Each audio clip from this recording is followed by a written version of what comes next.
आज बाबा ने अमृत बेले उठाकर विशेष पुरुषार्थ कराया।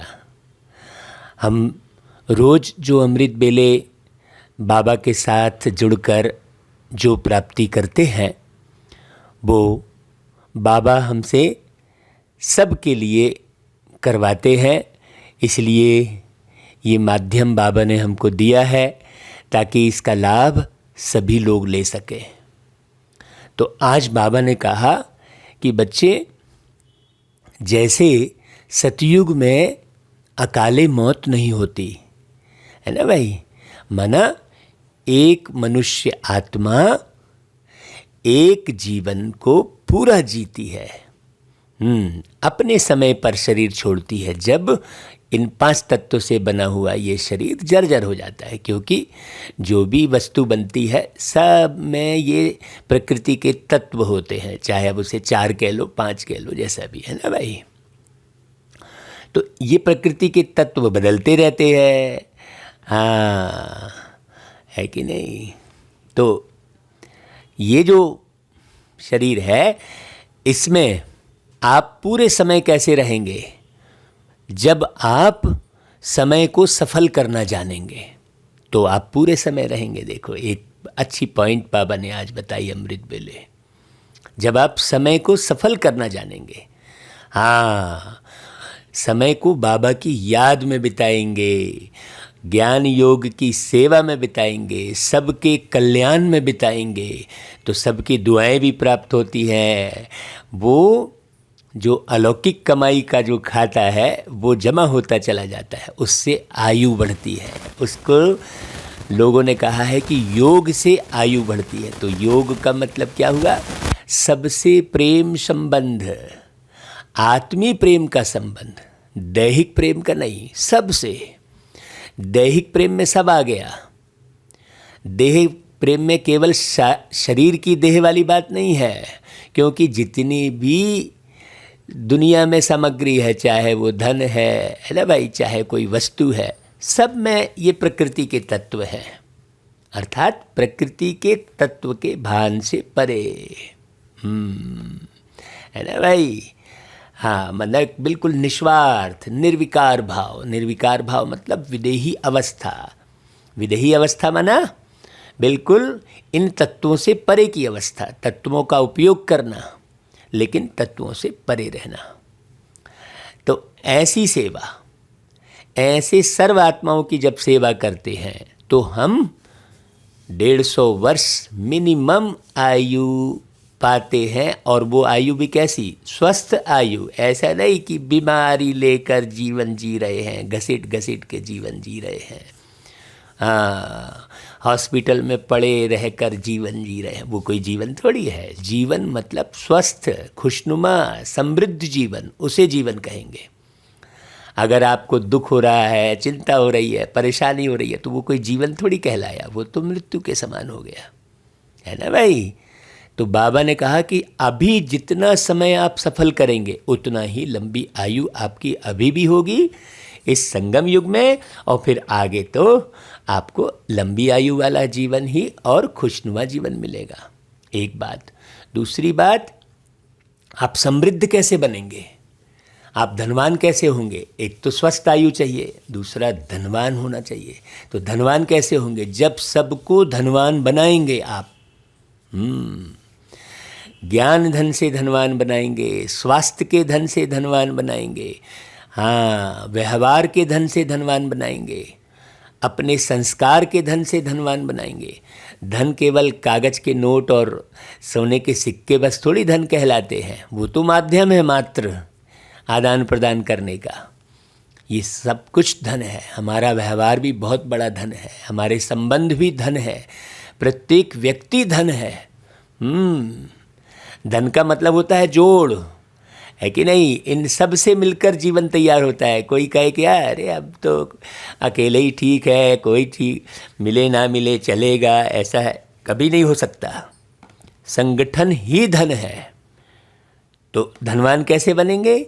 जब आप संगठन में रहना जानेंगे, जब आप एक दूसरे के व्यवहार रूपी धन को पहचानेंगे और एक दूसरे से अच्छा व्यवहार रखेंगे तो आप समृद्ध बनेंगे, क्योंकि कमाई तो जन से ही होती है ना भाई। आपने बहुत सारी सामग्री इकट्ठी कर ली, पूरा गोडाउन भर लिया, लेकिन कोई खरीदने वाला नहीं है तो काहे में आप कमाई करेंगे। तो कमाई तो जन से ही होती है। तो समृद्ध कैसे बनेंगे ये भी बताया बाबा ने। खुशनुमा कैसे रहेंगे, सदा खुशी में कैसे रहेंगे ये बताया बाबा ने। जब हम सबको बिल्कुल नेचुरल खुशियाँ बांटेंगे। हाँ, शांति, आपके व्यवहार से सबको शांति मिले, जरा भी किसी भी व्यवहार से, किसी भी अयोग्यता से किसी को अशांति हो रही है, परेशानी हो रही है, आपकी अयोग्यता से नहीं, हमें योग्य बनना, परफेक्ट बनना, एक्यूरेट बनना। और उन सब को प्राप्त करने के लिए एकदम छोटी सी बात बताई बाबा ने। बाबा ने कहा बच्चे बस इन छोटे छोटे विकारों पर जीत हासिल कर लो, हो गया, पवित्र बनो तो सब कुछ प्राप्ति होगी। ऐसा बाबा ने आज जो है तकदीर बनाने की विधि सिखाई। तो बाबा कहते हैं मीठे बच्चे, तुम यहाँ अपनी राजाई तकदीर बनाने आए हो। केवल पढ़ाई बस थोड़ी है, कोई मनोरंजन थोड़ी है भाई। राजा बनने का भाग्य बनाने आए हो। सोचो, अब एक पार्षद बनने के लिए व्यक्ति कितनी मेहनत करता है, पूरा डूबा रहता है। जैसे ही उसको टिकट मिलेगी किसी भी पार्टी की तो बस उन्हीं ख्यालों में रहेगा कि किसी भी तरह से मैं ये पार्षद पद हासिल कर लूँ, जीत हासिल कर लूँ। आपको तो टिकट मिली है विश्व के राजाई की प्राप्त करने की। सोचो, तो जितना याद में रहेंगे, पढ़ाई पर ध्यान देंगे, उतनी तकदीर श्रेष्ठ बनती जाएगी। अभी के सरकमस्टांस को मत देखो, अभी की परिस्थिति को मत देखो। हाँ, ये तो अंतिम समय चल रहा है भाई, अंतिम समय के दृश्य बिल्कुल अलग रहेंगे, तो यहाँ के दृश्य से बिल्कुल अदृश्य हो जाओ, ऐसा पुरुषार्थ करो। हाँ, क्योंकि तुम आत्मा तो सदा ही रहने वाले हो भाई, तुमको कोई नष्ट कर ही नहीं सकता। तुमको कोई ख़त्म कर ही नहीं सकता। ये सृष्टि में ऐसा कोई औजार नहीं है, कोई ऐसा साधन नहीं है जिससे आत्मा खत्म हो जाए। आत्मा खत्म हो जाए मतलब जब तुम सदा ही जीवित रहते हो तो बना लो ना भाई भाग्य अपना। बाबा कहता है संगम पर किस श्रीमत का पालन कर, 21 जन्मों के लिए तुम अपनी तकदीर श्रेष्ठ बना लेते हो। वही पॉइंट आई, देखो, संगम पर बाप की श्रीमत है, मीठे बच्चे निर्विकारी बनो। विकार टच भी ना करें। तो अमृत बेले से विचार सागर मंथन जो हम कर रहे थे, तो उसमें एक पॉइंट ये आ रही थी कि देखो, जब सीता जो है निर्णय नहीं ले पाई, रावण को पहचान नहीं पाई, उसने समझा कि ये साधु है, तो उसे भिक्षा देने के लिए, जबकि पहले से ही एक लकीर खींच दी गई थी कि देखो भाई, आप कुछ भी हो जाए इस लकीर से पार मत होना, लेकिन फिर भी उसने क्या किया, नियम का, बंधन का उल्लंघन किया। हमें नियम का और बंधन का उल्लंघन नहीं करना चाहिए, हमें कहीं ना कहीं किसी न किसी नियम में बंधना चाहिए, तब हमारी परख शक्ति बढ़ेगी। यहाँ पर एक पॉइंट ये आती है। तो परखने ना पाने के कारण वो क्या हुई, साधु समझकर, और फिर उसने नियम पर भी ध्यान नहीं दिया, लकीर पार कर ली, तो क्या हुआ, रावण के चंगुल में फंस गई।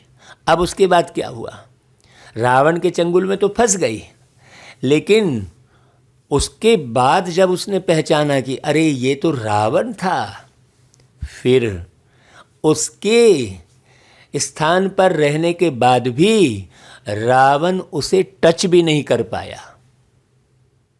इसका मतलब इस विषय विकार वाली दुनिया में तुम आ तो गए हो आत्मा। अब वो कौन सी सीता की बात है, ये आत्मा सीता की बात है। तो तुम विकार की दुनिया में आ तो गए हो, लेकिन अब ऐसा पुरुषार्थ करो कि रावण अर्थात विषय विकार तुम्हें टच भी ना कर पाए। फंस तो गए नहीं परखने के कारण, है ना भाई, नियम का उल्लंघन करने के कारण फंस तो गए हो। तो कैसे वो रावण टच नहीं कर पाया भाई? क्योंकि सीता मैया निरंतर राम की याद में रही, बस, है ना भाई। सब कुछ भूलकर, ना वस्त्रों का ध्यान दिया, उसको वस्त्र लाला के दिए गए कि तुम अच्छे वाले वस्त्र पहन लो भाई, लेकिन उसने वस्त्र पर ध्यान कहाँ दिया? सोचो, उसने किसी भी किस्म के श्रृंगार पर ध्यान दिया? किसी भी किस्म के वस्त्र पर ध्यान दिया? कोई खाने पीने पर ध्यान दिया? नहीं दिया। वो केवल एक राम की याद में रही, तो रावण उसे टच भी नहीं कर पाया। ये दृष्टांत है रामायण में। तो आज विचार सागर मंथन हम कर रहे थे, तो बाबा ने कहा भी यही बात बताई है कि बच्चे, तुम आत्मा सीता को इस रावण की दुनिया में रावण टच कब नहीं कर पाएगा? जब तुम सीता मैया की तरह वैराग्य वृत्ति धारण करते हुए एक बाबा की याद में रहोगे, तो रावण तुम्हें टच नहीं कर पाएगा। एकदम सिंपल सी बात है। तो निर्विकार बनो, इसमें कितनी गहरी बात बाबा ने समझा दी। सोचो, देही अभिमानी बनने का पूरा पूरा पुरुषार्थ करो। अब तुम्हें सदा वस्त्र का ध्यान है, भोजन पानी का ध्यान है, रिश्ते नातों का ध्यान है। सीता मैया कोई अपने पिताजी को याद नहीं कर रही थी, ना कोई अपने भाई बंधु को याद कर रही थी। वो तो केवल और केवल एक राम की याद में थी। बस, हे राम, तुम मुझे कब लेने आओगे और इस रावण की जेल से कब छुड़ाओगे? बस इसी याद में थी वो। ना कोई रिश्ते नाते की याद में थी, ना किसी को मिल रही थी, ना जुल रही थी। उसको मिलने जुलने वाले कितने आ रहे थे रावण की दुनिया के? अच्छे से अच्छी वो त्रिजटा भी आ रही थी जो अच्छा अच्छा सेवा कर रही थी, लेकिन किसी के भी आकर्षण में नहीं पड़ी वो सीता। इसलिए रावण इतना बलशाली होने के बाद भी टच भी नहीं कर पाया। तो ये जो दृष्टांत है, इसे बहुत अच्छे से हम बच्चों को तो कम से कम समझ में आना चाहिए। दुनिया वाले तो कथा कहानी के रूप में सुन ले रहे हैं। हाँ, बाबा कहते हैं देखो, कभी कोई पाप कर्म नहीं करना तो 21 जन्मों के लिए तकदीर श्रेष्ठ बन जाएगी। अब रामायण की एक एक पॉइंट पर आध्यात्मिक रामायण के रूप में समझाते हैं। उसका वीडियो भी बनाया है, आप लोग यूट्यूब पर देख सकते हैं भाई। कुछ वीडियो तो बने हैं लॉकडाउन के दौरान। ऐसे ही भागवत के भी रहस्य आप समझो। बाबा के बच्चों को तो गीता, भागवत, रामायण और जितने भी ग्रंथ हैं, हाँ, चाहे कुरान हो चाहे बाइबिल हो, सबके आध्यात्मिक रहस्य को जरूर समझना चाहिए। बाबा ने कहा ना, जितनी पढ़ाई उतनी कमाई। पढ़ाई पर ध्यान देंगे तो पूरा समझ लेना चाहिए अच्छे से, तब आप सबको अच्छे से बता सकते हैं, समझा सकते हैं। तो जितने ज़्यादा आप ज्ञान धन बांटने का पुरुषार्थ करेंगे, ऐसा नहीं हमको समझ में आ गया बस हो गया, नहीं। आप धनवान कब बनेंगे? जब आपने जो समझ हासिल करके जो सुख पाया है, वही समझ दूसरे को भी समझाने की मेहनत करेंगे ताकि वो भी सुखी हो जाए भाई। अब हम कह नहीं आ रही हो तो समझ ही नहीं रहा है, तो हम क्या करें? अरे हमारा काम तो हम करें भाई, फिर सामने वाला अपनी अपनी बुद्धि के अनुसार समझेगा। अब ज्ञान के सागर परमात्मा यदि यही सोच लेते कि अरे कहाँ सब तो विषय विकार में पड़े हैं, तो वो नीचे ही नहीं आते हैं, कहाँ समझेंगे? ऐसा करते तो क्या सतयुग का निर्माण कर पाते क्या? ज्ञान के सागर प्यारे बाबा देखो, पतित पुराने तन में आ रहे हैं, जर्जर तन में, बूढ़े तन में आकर और कितनी मेहनत कर रहे हैं प्यारे शिव बाबा। जैसा शिव बाबा मेहनत किए हैं, आज देखो 85-86 साल हो गया, 86 साल से और भी अभी लगे हुए हैं बाबा, अशरीरी होकर लगे हैं। जो बच्चा पुकारता है वहाँ चले जाते हैं। सोचो कितनी मेहनत शिव बाबा कर रहे हैं। क्या हम वैसी मेहनत कर रहे हैं? तब तो आप सतयुग सतयुग करो और स्वर्ग स्वर्ग, नहीं तो क्या है? वही बाबा कहता है, मोचरा टुटका पानी पाया। भगवान से मिलने के बाद भी इतना सा पाया, तो वो तो दुनिया वालों से भी गया बीता हुआ ना भाई। वो कहाँ ईमानदार और कहाँ समझदार कहलाया, उसने तो अपने साथ ही बेईमानी कर दी। तो ये मेहनत करनी है एक एक को समझाने की। ये यूट्यूब का जो माध्यम लिया है, सारे विश्व को ये मैसेज चले जाए करके ये माध्यम लिया है भाई, है ना। तकदीर जगा कर आई हूँ, आप गीत गाते हो, तो कौन तकदीर जगा कर आया है भाई? आत्मा आई है ना तकदीर जगा कर। ओम शांति। मीठे मीठे रूहानी बच्चों ने यह गीत सुना। अब इन 2 लाइन का अर्थ जिन्होंने समझा वह हाथ उठाए। भाई देखो, उठाओ भाई हाथ। या किसने कहा तकदीर जगा कर आई हूँ? आत्मा ने। सभी आत्मा कहती है मैं तकदीर बनाकर आई हूँ। भाई कौन सी तकदीर? नई दुनिया में जाने की तकदीर। नई दुनिया है स्वर्ग और यह पुरानी दुनिया है नर्क। अच्छे से समझ लो। जैसे सीता ने समझ लिया था कि अरे मैं तो रावण के चंगुल में फंस गई हूँ, गलती तो हो गई, और पुरुषार्थ कर रही थी। तो यह सब आत्माएं कहती हैं। भाई आत्मा को तो शरीर जरूर चाहिए, तब तो बोले ना। बिना शरीर के कैसे बोले? और वो बोलेगी भी। ऐसे कई किस्से ऐसे पुनर्जन्म के आप देखना यूट्यूब पर आते हैं, तो वो पुराने जन्म का अपने बता रहे थे कि भाई शरीर छोड़ने के बाद तुम कहाँ गए? बोले मैं पेड़ में बैठा था। अच्छा, फिर पेड़ में बैठकर मैं अपने भाई को आवाज़ लगा रहा था, लेकिन वो सुन ही नहीं रहा था।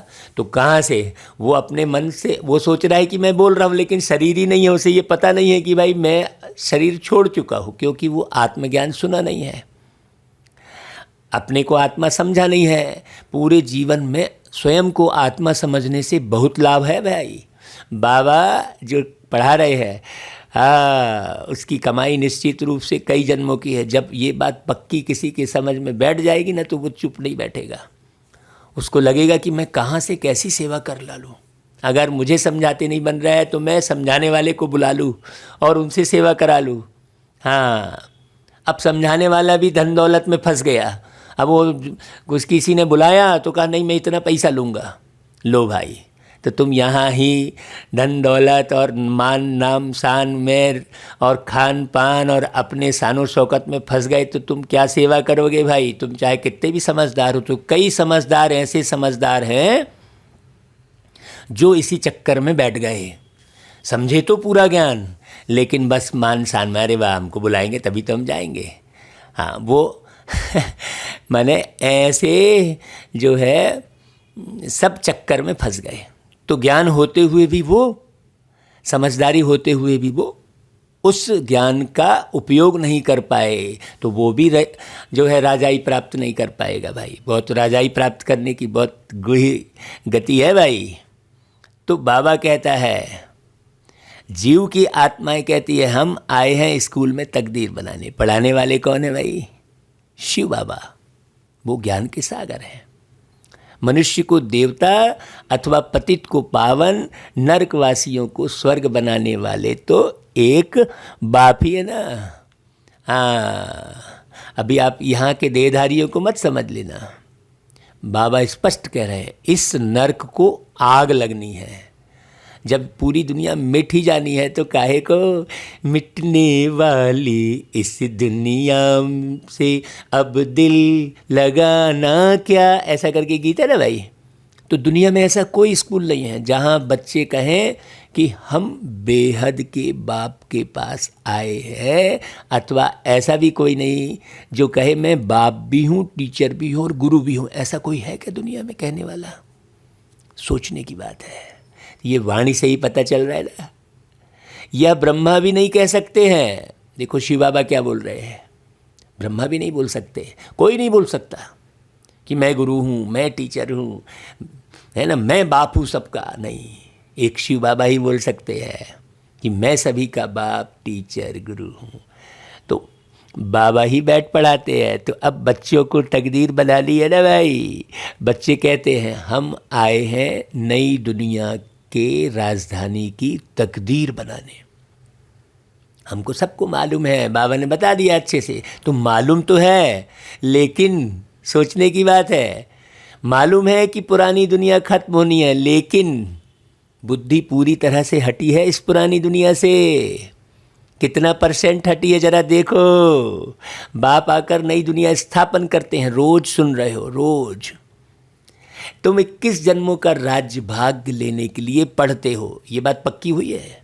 ये जो पढ़ाई पढ़ रहे हो वो 21 जन्म का राज्य भाग्य ले ले। कितनी खुशी रहेगी भाई जिसको ये पक्का हो जाएगा। वो यहाँ रहेगा ही नहीं, वो ऐसे रहेगा जैसे देह छूटी हुई है, अब चले कि तब चले। अरे चलो भाई, क्या करना है यहाँ पर। वो किसी भी बीमारी से, किसी भी सरकमस्टांस से वो जो है उलझेगा नहीं।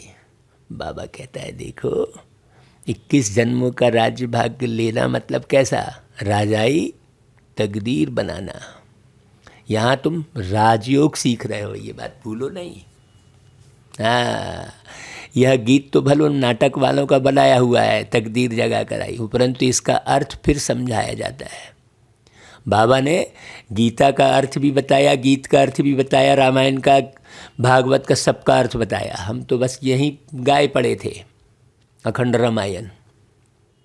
बाबा कहते हैं जैसे बाप सभी वेदों शास्त्रों का सार बैठ समझाते हैं, इस समय सारी दुनिया में है भक्ति, बस भग रहे हैं। भक्ति यानी भगना इधर उधर, होश ही नहीं है। किसी को ये पता नहीं है जन्म क्यों लिया है उसने, वो कर क्या रहा है, कोई लक्ष्य नहीं है, लक्ष्यहीन जिंदगी जी रहे हैं, भाग रहे हैं बस इधर से उधर। धन क्यों कमा रहे हैं पता ही नहीं है, खूब कमा के ले उनने शरीर को ही तोड़ डाला, अकाले मौत के शिकार हो गए। किस काम के लिए धन कमाया भाई, जब तुमने शरीर ही नहीं संभाला, मन को नहीं संभाला, अपने जीवन को नहीं संभाला। केवल धन ही बस कमाने से क्या फ़ायदा है। धन कमाना है लेकिन उस धन का सदुपयोग भी तो हो अच्छे से। अब कई सोचते हैं हाँ वो उस धन से हमने घर मकान ये वो सब बना लिया, बढ़िया हमने ये कर लिया, ऐसा थोड़ी है। अपने जीवन का निर्माण भी तो करो।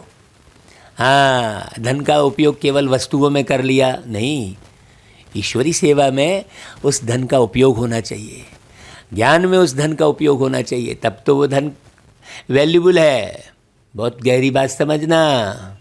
तो भग रहे हैं भक्ति में। सतयुग में भक्ति मंदिर आदि होते नहीं। तुमने आधा कल्प भक्ति की है भाई, अब तो भगवान मिल गया ना। पहले पहले भारत में इन देवी देवताओं का राज्य था, फिर 84 जन्म लेते लेते तकदीर बिगड़ गई। हाँ, एक सीता की कहानी नहीं है वो। नियम मर्यादा भी कब तोड़ी, कई बार जन्म लेने के कारण, ये भी बताया बाबा ने। अब फिर से तकदीर बनाते हैं, बाप आए हैं तकदीर बनाने। बच्चों को कहते हैं मुझे याद करो, तुम बहुत ही पाप आत्मा बन पड़े हो। पहले पहले भक्ति की जाती है शिव बाबा की, वह है अव्यभिचारी भक्ति, फिर भक्ति भी व्यभिचारी हो जाती है। तो बच्चों को पहले पहले यह निश्चय होना चाहिए कि जिसको भगवान कहा जाता है वो हमको पढ़ाते हैं। नशा कितना रहना चाहिए। उनको कोई शरीर नहीं है, वह इस शरीर में बैठ बोलते हैं। जैसे तुम आत्मा इस शरीर में आने से बोलने लगती है। कभी कभी मनुष्य मर जाते हैं, फिर जब शमशान में ले जाते हैं तो आधे में चुरपुर करने लग पड़ते, फिर से आत्मा चली जाती है। ऐसे आत्मा चली गई फिर आई नहीं, आत्मा बिल्कुल सूक्ष्म है ना, तो कहाँ छिप गई, ऐसे कहेंगे अनकॉन्शियस हो गई, किसको पता नहीं पड़ा। ऐसे कभी कभी हो जाता है। चिता से भी जाग पड़ते हैं, फिर उनको उठा लेते हैं, तो यह क्या हुआ, आत्मा कहाँ छिप गई, फिर अपने ठिकाने आ गई। आत्मा नहीं है तो शरीर एकदम मुर्दा हो जाता है। तो आत्माओं का देश है परम धाम। अब यहाँ पर बात बाबा कौन सी कर रहे हैं, बहुत गहरी समझने की है। आत्म अभिमानी मतलब कॉन्शियस, हाँ, भान, आत्मा का भान की बात कर रहे हैं बाबा। बहुत गहरी बात है यहाँ पर। तुम जानते हो हम वहाँ उस घर के रहने वाले थे। पहले पहले हम आत्मा घर से आए सतयुग में, बड़ी डीपली सुनना अच्छे से। भारतवासी जो देवी देवता थे वही आए होंगे। वास्तव में जो जो धर्म स्थापन करते हैं पिछाड़ी तक कायम रहते हैं। बुद्ध का धर्म कायम है, क्राइस्ट का धर्म देखो कायम है। सिर्फ देवी देवता धर्म वाले जो राज्य करते थे उनका नाम ही गुम है। हाँ, कोई भी नहीं है जो अपने को देवी देवता धर्म का कहता हो। बाबा बहुत गहरी बात समझा रहे हैं। बाप समझाते हैं भारतवासी अपने धर्म को भूल गए हैं। हमारा गृहस्थ धर्म पवित्र था। भारतवासी माने कौन, भारतवासी मतलब वही लक्ष्मी नारायण देवी देवता धर्म वाले। उन्हों को कहते हैं भगवती लक्ष्मी और भगवान नारायण। वास्तव में भगवान तो एक है, उनको ही ज्ञान सागर कहा जाता है। इन लक्ष्मी नारायण में तो कोई ज्ञान है नहीं, है ना। ज्ञान मतलब जो ज्ञान से परिपूर्ण है उसे भगवान कहेंगे ना। तो भाई लक्ष्मी नारायण में तो कोई ज्ञान नहीं है, वो थोड़ी बैठ के सुना रहे हैं कुछ। ज्ञान सागर तो एक ही शिव बाबा है। वह बैठ तुम बच्चों को ज्ञान देते हैं। तुम अभी पढ़ रहे हो, यह पढ़ाई फिर वहाँ भूल जाएंगे, सतयुग में ये पढ़ाई थोड़ी पढ़ेंगे। अभी तुम हर एक समझते हो हम आत्मा में 84 जन्मों का रिकॉर्ड भरा हुआ है। आत्मा अभी नॉलेज ले रही है, फिर सतयुग में जाकर अपना राज्य भाग्य करेगी। तुम कहेंगे हमने 84 का चक्र लगाया, अब बाबा से हम स्वर्ग की बादशाही ले रहे हैं। हर एक उस दादे से वर्षा लेते हैं, परंतु अपने अपने पुरुषार्थ अनुसार। हाँ, बढ़ तो सब रहा है, लेकिन कोई समय पर ले लेता है। हाँ, इसमें कोई हिस्सा बांटा नहीं जाता है, खुद लेना पड़ता है। अज्ञान काल में बांटा जाता है ना। बेहद के बाप कहते हैं हम वैकुंठ स्थापन करते हैं, उसमें ऊंच मर्तबा पाना है, वह है तुम्हारे पुरुषार्थ पर मदार। ऐसे थोड़ी कि भाई चलो उसको भी बुला लिया, वो भी सबको बराबर बराबर मिलेगा, नहीं, यहाँ पुरुषार्थ के अनुसार मिलेगा। ये वो बाप नहीं है जो सबको बराबर देने पर मजबूर हो। हाँ, है कि नहीं? क्यों नहीं? तो उस बाप को तो जान की फिक्र है। एक माने वो योग्यता के अनुसार अगर बांटेंगे तो वो मार देगा, बेटा ही बाप को मार देगा, कोई देरी नहीं करेगा। उस बाप को जान की फिक्र है। ये जो शिव बाबा है ये तो अशरीरी है भाई। हाँ, इनको कोई जान की फिक्र थोड़ी है। तो ये ऐसे नहीं बांटने वाले हैं, पुरुषार्थ अनुसार मिलेगा सबको। बहुत गहरी बात समझना।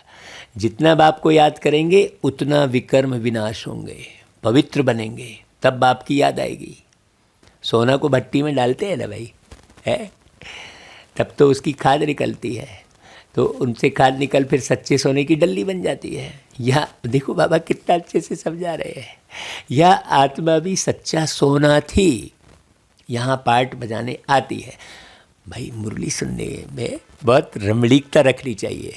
हाँ, ऐसा नहीं कि कैसे भी सुन रहे हैं, चलो मुरली सुनना है। अरे आप ऐसे नशे में मुरली सुनोगे तो फिर अंदर कायम रहेगी वो मुरली बुद्धि में।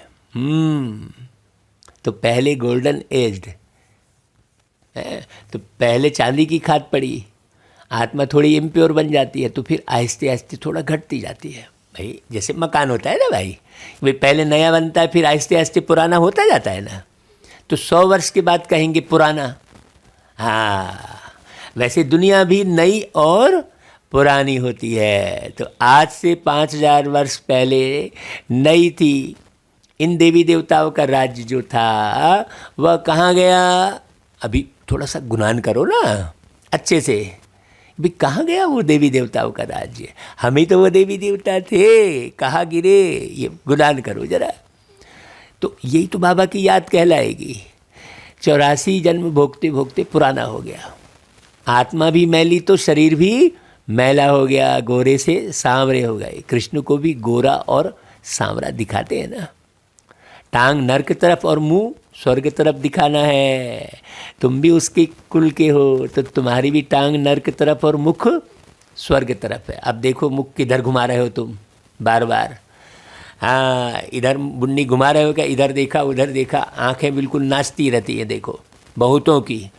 हमारे क्लास में एक बार ऐसे ही एक भाई मुरली सुनते समय आंखें इधर उधर नचा रहे थे, तो बहन जी ने देखा, तो बहन जी ने दूर से बोला अच्छा चलो भाई तुम उठो यहाँ से। क्यों? क्योंकि मुरली क्लास में वो इधर उधर नैन घुमा रहे हैं, मुरली सुनने ढंग से ध्यान से सुन नहीं रहे। तो उस भाई को फिर बहन ने बिल्कुल कहा तुम उठो यहाँ से और जाओ। हाँ, ज़रूरी है ना भाई, हमने खुद अपनी आँख से देखा, समझा, अरे बाप बहन जी ने ऐसा किया। हाँ, तो अब वो भाई कहे नहीं बहन जी ने हमारे साथ खराब व्यवहार किया, तो खराब थोड़ी किया। आदमी अपनी तरफ ना देखे, वो पूरा निर्माण चल रहा है ना भाई, निर्माण का कार्य चल रहा है, और उसमें कोई बीच में कुछ करेगा तो वो तो भैया उचित नहीं है ना। अब कोई बोले नहीं यार बहन जी ने क्लास से बाहर कर दिया, क्यों नहीं करेगी भाई बहन जी? उसे भगवान का कार्य करना है। अब कोई बहन जी का स्वभाव खराब है बोल दे तो ये गलत बात है। ये प्रैक्टिकल बात आपको बता रहे हैं। तो मुंडी किस तरफ? ये बाबा ने जो कहा कि भाई टांग किस तरफ और मुख किस तरफ, ये बात गहरी समझने की है। हमारी सारा दिन आंखें नाच रही हैं, ये देख रहे। अब देख क्या रहे हो भाई? अब देखना बाकी क्या है इस दुनिया में? अब कुछ देखना बाकी है क्या? है तो देखो, अभी तुम पहले निर्वाण धाम में जाकर फिर स्वर्ग में आएंगे। कलयुग को तो आग लग जाएगी, मूसलधार बरसात, आग, अर्थक्वेक आदि होगी और हो रही है। डेमो तो देख ही रहे हो भाई। पतित आत्माएं सब हिसाब किताब चुकतू कर घर चली जाएंगी, बाकी थोड़े बचेंगे। अभी ध्यान से सुनना, बहुत ध्यान से सुनना। पतित आत्माएं आती जाएंगी, अभी तो सब हैं कांटे। काम कटारी चलाना यह सबसे बड़ा कांटा लगाना है। यहाँ तो बाप कहते हैं कि संपूर्ण निर्विकारी बनना है। इसलिए बोला ना, दृष्टि कहाँ भाग रही है।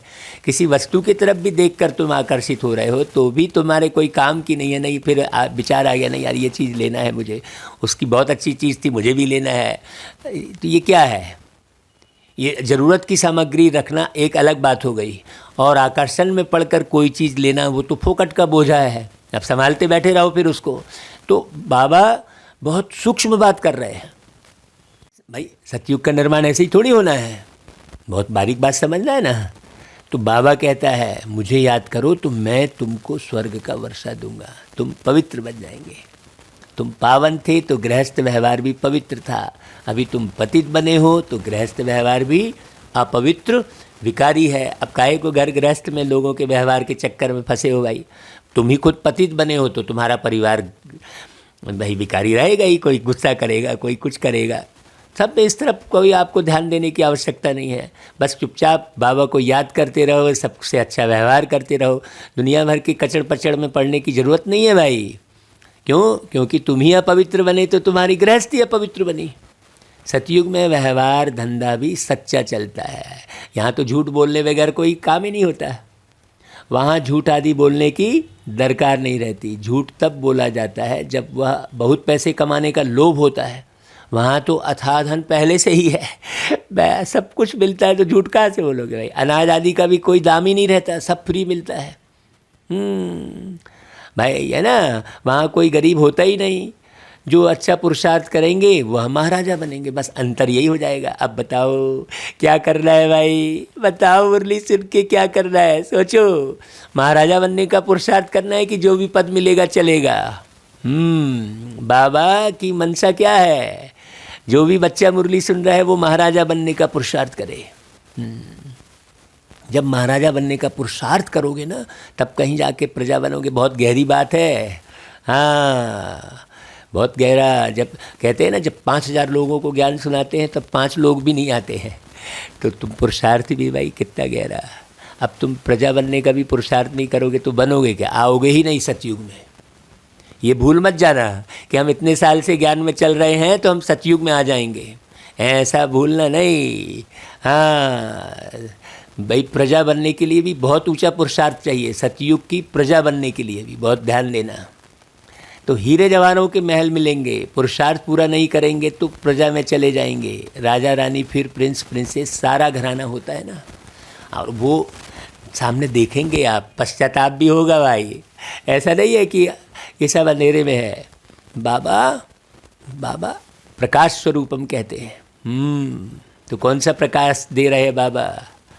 फिर प्रजा में भी नंबरवार साहूकार और गरीब प्रजा होती है, ध्यान रखना। वहाँ तो सब पवित्र होंगे, राजा रानी वजीर भी एक। वहाँ कोई बहुत वजीर नहीं रहते, राजा में ताकत रहती है राज्य चलाने की।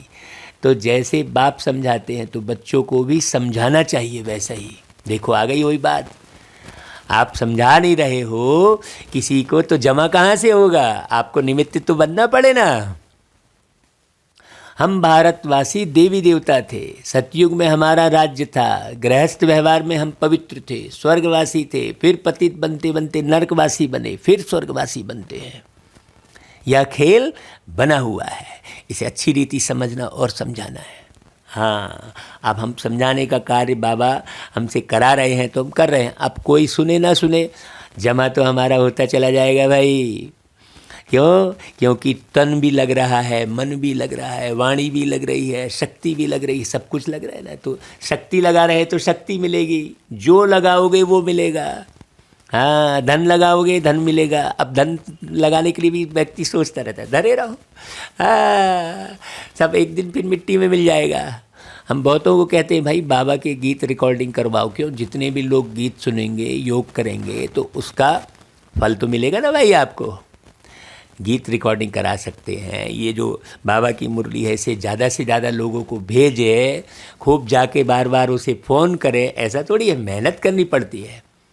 हाँ, अब एक को भी मुरली नहीं भेजे आपने, सुन लिए भाई, आज बाबा की मुरली हमको तो यूट्यूब पे सब दिखता है ना भाई, कितने लोग सुन रहे हैं ज़रा देखना, आप सबको मालूम है। तो ज़रूर मेहनत नहीं कर रहे हैं सुनने वाले, केवल सुन रहे हैं। अपने ही निर्माण में अगर आपने पूरा संगम युग निकाल दिया तो कमाई कहाँ से होगी? केवल तुम्हारा ही निर्माण होगा, राजा थोड़ी बन जाओगे, महाराजा थोड़ी बन जाओगे। हाँ, वो ओना रहना चाहिए। तो गृहस्थ व्यवहार में हम पवित्र थे, सतयुग में हमारा राज्य था। हाँ, हम भारतवासी देवी देवता थे, बच्चों को ये समझाना चाहिए। स्वर्गवासी एक जन्म में बन जाएंगे, फिर नरकवासी बनने में 84 जन्म लेने पड़ेंगे। सीढ़ी में बड़ा क्लियर दिखाया हुआ है, अभी बुद्धि में आया है कि हम जाकर स्वर्ग में राज्य करेंगे, ये योग है। अभी बाप से वर्षा ले रहे हैं, जो इस गुणान में रहेगा ना वो एक जगह भी गलती नहीं करेगा। बाप ही सत्य बताकर नर से नारायण बनाते हैं। वे लोग तो सत्यनारायण की कथा सुनते हैं, वह कोई नर से नारायण बनते नहीं हैं, तो वह कथा झूठी हुई कि नहीं हुई? यहाँ तुम बैठे ही हो नर से नारायण बनने के लिए, वह ऐसे थोड़े ही कहते हैं कि पवित्र बनो, माँ में कम याद करो। इसलिए सत्यनारायण कथा सुनाने की भी सेवा की, बाबा ने वो सेवा भी कराई भाई हमसे। वाह वाह बाबा, हम कितने भाग्यशाली। देखो, तो उसको भी स्पष्ट करके अभी वो भी वीडियो अपलोड होने वाला है, आप उसको भी सुन सकते हैं, कैसे बाबा ने सेवा कराई है। हाँ, तो अच्छा, अब आगे बाबा देखो क्या बोल रहे हैं। सत्यनारायण की कथा पूर्णमासी के दिन सुनाते हैं। देखो, अब इस समय पूर्णमासी कहा जाता है 16 कला चंद्रमा को। बताओ, जब पिछाड़ी होती है तब चंद्रमा की लकीर जाकर रहती है, जिसको अमावस कहते हैं। बहुत बारीक बात समझना, अमावस माना अंधियारी रात, सतयुग त्रेता को दिन, द्वापर कलयुग को रात कहा जाता है। यह सब पॉइंट समझने की है। हाँ, पूर्णमासी, जब तक आप पूर्ण नहीं बनेंगे तब तक सत्य नारायण नहीं बनेंगे। ऐसा थोड़ी हाथ उठा दिए, हाँ हाँ हम तो नारायण बनेंगे, हाँ हम तो प्रत्यक्ष होंगे और कर कुछ नहीं रहे हैं। ऐसा नहीं, मेहनत करनी पड़ेगी, शरीर को गलाना है, दधीची ऋषि मिसल। ऐसा थोड़ी, खूब गहरा पुरुषार्थ करना है। ये सब पॉइंट समझने की है, बाबा कहता है। यह शिव बाबा बैठ पढ़ाते हैं, वह बाप भी है, टीचर भी है, गुरु भी है। इनमें प्रवेश कर आत्माओं को पढ़ाते हैं बाबा। बाप कहते हैं जैसे ये आत्मा भ्रुकुटी के बीच में बैठी है, कौन? जिनके तन में बैठे है बाबा।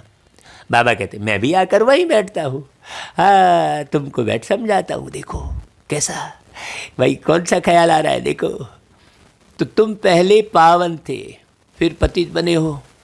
अब मुझ बाप को याद करो। पवित्र बनने बगैर तो घर वापस जा नहीं सकते। हाँ, गाल बजाने बस से थोड़ी कुछ हो जाएगा।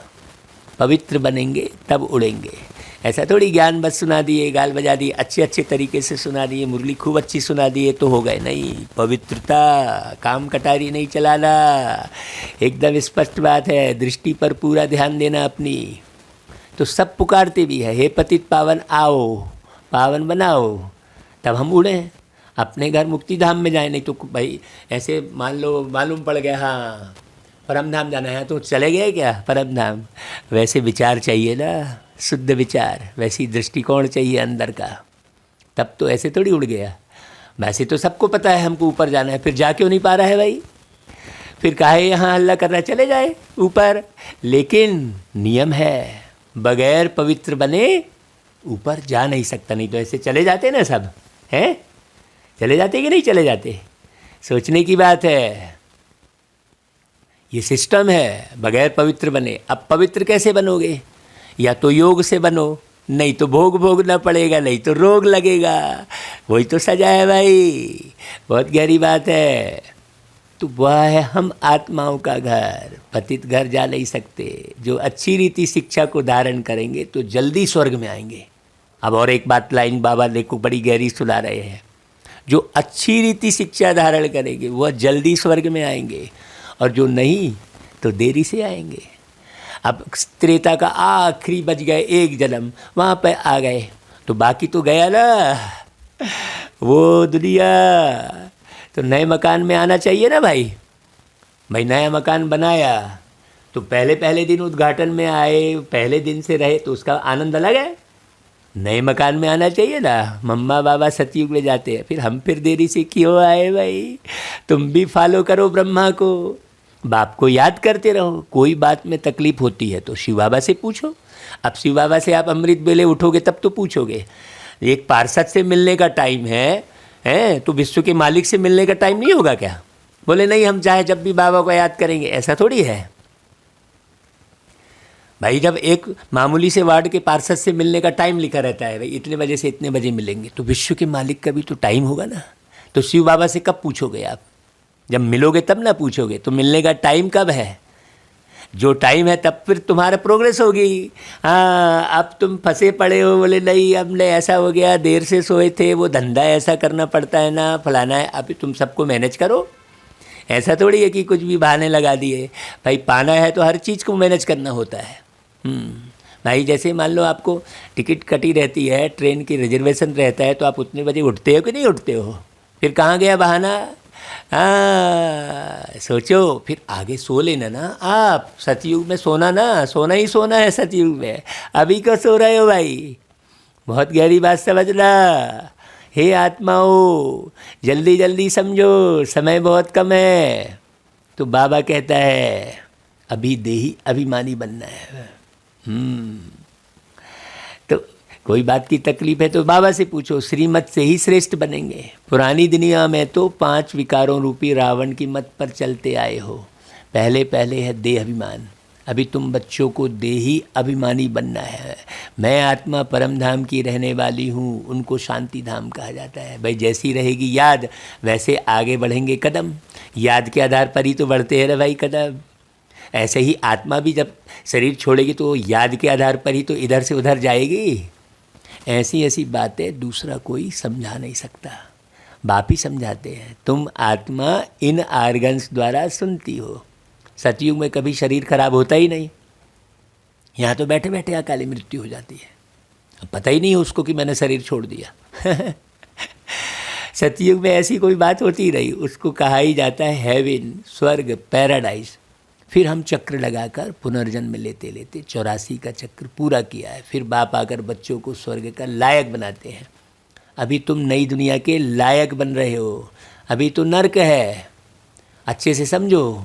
अभी तुम आए हो नर्कवासी से स्वर्गवासी बनने की तकदीर बनाने। बाबा देखो कितनी मेहनत कर रहे हैं, सोचो। हम समझ रहे हैं क्या? हम समझने में कितनी कोताही बरत रहे हैं। बाबा कितनी मेहनत कर रहे हैं। बाबा से हम मेहनत ले रहे हैं और रिटर्न में हम समझे भी नहीं तो क्या पद पाएंगे। कहते हैं हम शिव बाबा के पास आए हैं तकदीर बनाने। अरे कल्प कल्प हर 5000 वर्ष बाद हम तकदीर बनाते हैं, हम स्वर्गवासी बनते हैं। फिर रावण राज्य शुरू होने से हम भिखारी बन जाते हैं। अभी सब भिखारी पतित हैं, तब बाप आकर नई दुनिया स्थापन करते हैं। नई दुनिया में सिर्फ तुम बच्चे ही होंगे, बाकी सब शांति धाम में चले जाएंगे। फिक्र मत करो भाई, यहाँ पर किसी भी आत्मा के व्यवहार की फिक्र मत करो, सब जाने वाले हैं। अपने पुरुषार्थ पर ध्यान दो। ऊपर में है आत्माओं का झाड़, फिर अपने अपने समय पर सब आएंगे। जब हमारा राज्य होगा तो वहाँ और धर्म वाले होंगे नहीं। फिर द्वापर में रावण राज्य शुरू होगा। यह सब बातें अच्छी रीति धारण करनी है। बाबा जो बार बार समझा रहे हैं तो इसे बहुत गहराई से समझना है। हाँ, सतयुग छूट मत जाए, ये ध्यान रखना। नहीं द्वापर में ही पड़े हो। हाँ, बहुत बारीक बारीक बातें हैं।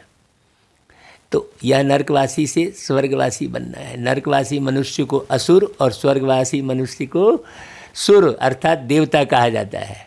अब सभी आसुरी स्वभाव वाले हैं, बहुत बारीक बात।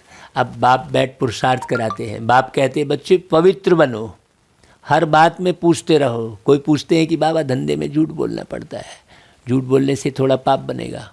वह फिर बाप को याद करते रहेंगे तो पाप कट जाएंगे। आजकल की दुनिया में सब पाप करते रहते हैं, कितनी रिश्वत खाते रहते हैं। यह प्रदर्शनी का चित्र मैप्स है, ऐसे मैप्स कहाँ होते नहीं। हाँ, अगर कोई देखकर कॉपी करके बनाए भी, परंतु उनका अर्थ कुछ भी समझ नहीं सकेंगे। प्रदर्शनी मेले में तो बहुत आते हैं, कहा जाता है 7 रोज के लिए समझने आओ तो तुम स्वर्गवासी बनने लायक बन जाएंगे, अभी नरकवासी हो। सीढ़ी में देखो कितना क्लियर है, यह है पतित दुनिया और पावन दुनिया ऊपर खड़ी है। अभी तुम बच्चे शिव बाबा से प्रॉमिस करते हो, बाबा हम नरकवासी से स्वर्गवासी जरूर बनेंगे। अभी तुम तैयारी कर रहे हो शिवालय में जाने के लिए, इसलिए विकार में कभी नहीं जाना है। बाबा कितनी सावधानी देते। तूफान तो माया के बच्चे बहुत आएंगे, परंतु नंगन नहीं होना है। हाँ, पतित होने से बड़ी खता अर्थात भूल हो जाएगी, फिर धर्मराज की बहुत सजा खानी पड़ेगी। अच्छा भाई, मीठे मीठे सिकिलधे बच्चों प्रति माता पिता बाप दादा का याद प्यार और गुड मॉर्निंग। रूहानी बाप की रूहानी बच्चों को नमस्ते, और हम रूहानी बच्चों की रूहानी माता पिता बाप दादा को याद प्यार गुड मॉर्निंग और नमस्ते। सारी उमंग सारा उत्साह बाबा कैसे दिलाते हैं देखो। फिर सार सुन लो भाई अच्छे से। मनुष्य से देवता बनने के लिए जो भी आसुरी स्वभाव है, झूठ बोलने की आदत है, उसका त्याग करना है, दैवी स्वभाव धारण करना है। दूसरी पॉइंट देखो, स्वभाव की बात कर रहे हैं बाबा, है ना भाई। दूसरी पॉइंट, घर चलने के लिए पवित्र जरूर बनना है। माया के तूफान आते भी कर्मेंद्रियों से कभी कोई विकर्म नहीं करना है, क्योंकि आप पवित्र बनोगे तो ऊपर टच करके आ जाओगे नीचे। आपको ज़्यादा समय वहाँ ऊपर रुकना नहीं पड़ेगा, यहाँ ही आप पूरे पवित्र बन जाओगे तो सतयुग में पहले पहले दिन उतरोगे। हाँ, धरती पर ये निर्माण कार्य चल रहा है, इस रहस्य को हर कोई जान जाए ऐसा हो नहीं सकता। अच्छा भाई, फिर वरदान, सच्ची लगन के आधार पर और संग तोड़ एक संग जोड़ने वाले संपूर्ण वफादार भव। संपूर्ण वफादार उन्हें कहा जाता है जिनके संकल्प व स्वप्न में भी सिवाय बाप के और बाप के कर्तव्य के व बाप की महिमा के, बाप के ज्ञान के और कुछ भी दिखाई ना दे। हाँ, इसे कहेंगे अजपा जाप। निरंतर बाबा, बस मेरा बाबा कैसा है, मेरा बाबा क्या सोच रहा होगा मेरे बारे में, मेरे बाबा कैसे देख रहा होगा मुझे, कौन सी दृष्टि से मुझे देख रहा होगा, ऐसी फिक्र रहेगी बाबा की। एक बाप दूसरा न कोई। बुद्धि की लगन सदा एक संग रहे तो अनेक संग का रंग लग नहीं सकता। फिर चाहे सामने कुछ भी सीन आ जाए कोई फर्क नहीं पड़ेगा। इसलिए पहला वायदा है, और संग तोड़ एक संग जोड़। इस वायदे को निभाना अर्थात संपूर्ण वफादार बनना, बहुत सूक्ष्म बात है। हाँ भाई, दुनिया में भी एक पति को छोड़ दूसरी तरफ अगर नज़र भी डालती है कोई नारी तो वो व्यभिचारी कहलाती है। सिंपल सी बात, एक जो टेम्परेरी पति मिला है कुछ समय के लिए, ये तो पद्मा पदम पति बनाने वाले सदा पति परमेश्वर हैं, सदा शिव हैं। तो भाई सोचो, जब लौकिक के लिए इतना जो है नियम कानून है, तो फिर पूरी सतयुगी दुनिया की स्थापना के लिए कितने नियम होंगे। सोचने की बात है, ख्याल में भी ना चले, क्योंकि ये तो अंदर की बात है ना। जैसे ख्याल अदृश्य होते हैं, परमात्मा भी अदृश्य है, तुम आत्मा भी अदृश्य हो। बड़ी समझने की बातें हैं बहुत। अच्छा भाई, फिर स्लोगन, सत्यता की स्वस्थिति परिस्थितियों में भी संपूर्ण बना देगी। हाँ देखो, एक से एक पॉइंट आती है मुरली में, है ना भाई। सत्यता की स्वस्थिति, स्वस्थिति ही सत्यता है। आप किस स्थिति में स्थित हैं, अभी कितनी गहरी बात है देखो इस स्लोगन में। आप कौन सी स्थिति में स्थित हैं, आप भ्रुकुटी के बीच बैठकर किस अवस्था में हैं। है ऐसा है बाबा, कैसी मुरली चलाते बाबा भाई। दिल बाग बाग हो जाता सदा के लिए, आत्मा उड़ जाती बिल्कुल। शरीर में रहते भी शरीर में नहीं है ऐसा हमेशा एहसास हो रहा है यदि, तो फिर आप मान के चलो कि आप सही ज्ञान सुना सकेंगे लोगों को और सब कुछ पा सकेंगे। यदि आप बहुत बारीकी ध्यान देने की ज़रूरत है। हाँ, कहाँ बुद्धि रुकी, किस खाने पीने में, किस आने जाने में, कहाँ रहन सहन में, किस धंधे धोरी में बुद्धि रुकी क्या? भाई धंधा किया, आ गए वापस, मतलब खाना खाया, फिर चले, शरीर में भोजन डाला, हो गया। ये तो गाड़ी अलग और तुम अलग हो ना भाई, है बड़ी बारीक बात। हाँ, और कुछ नहीं, बड़ा सहज है, समझ गए तो बड़ा सहज है भाई। चलो भाई, ओम शांति। कल फिर मिलेंगे प्यारे प्यारे बाबा की मीठी मीठी मुरली के साथ।